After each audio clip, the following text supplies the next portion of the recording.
దునియా మళ్ళొకసారి మూడోసారి కొట్టుకొని చచ్చేటట్టున్నారు. అమెరికా, ఇజ్రాయెల్ కలిసి ఇరాన్‌పై దాడి చేస్తుంది. ఎందుకంటే అమెరికాకి, ఇజ్రాయెల్‌కి ఇరాన్ న్యూక్లియర్ పవర్‌గా ఎదగడం ఇష్టం లేదు. కానీ ఈడేమో 90% వరకు యురేనియం నిల్వలు పెంచుకుంటూ పోతున్నాడు. అంటే న్యూక్లియర్ బాంబ్ తయారు చేయనీకి రెడీగా ఉన్నాడు.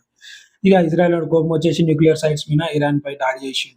ఇగ అమెరికావోడు బీ-2 బాంబర్ తీసుకపోయి సక్కగా under ground facility, photo facility ఉంది. దాని మీద అటాక్ చేసేసిండు. ఇరానోడు జవాబియ్యాలి గదా! ఇజ్రాయెల్ మీద 200 పైన మిసైల్ వీడు గూడా ఇడిచేసిండు. ఇంకోటేమన్నాడు స్ట్రెయిట్ ఆఫ్ హార్మర్స్‌ని నేను బ్లాక్ చేస్తా అని చెప్పి బెదిరించిండు. దీంతోనేమైతే అంటే ప్రపంచం మొత్తం 20% ఆయిల్ ఇక్కడి నుంచే సరఫరా అయితుంటది. దీంతోని ఆయిల్ రేట్లు మొత్తం ఒకటేసారి ఆకాశానికి విరిగిపోయినాయి అన్నట్టు. పాకిస్తాన్, టర్కీ మరియు అరబ్ నేషన్స్ అన్నీ తమ తమ పొజిషన్ తీసుకొని రెడీగున్నాయి. రష్యా ఇంకా చైనా అయితే సైలెంట్‌గా ఉన్నాయి గానీ ఇరాన్‌కి సపోర్ట్‌గానే ఉన్నాయి.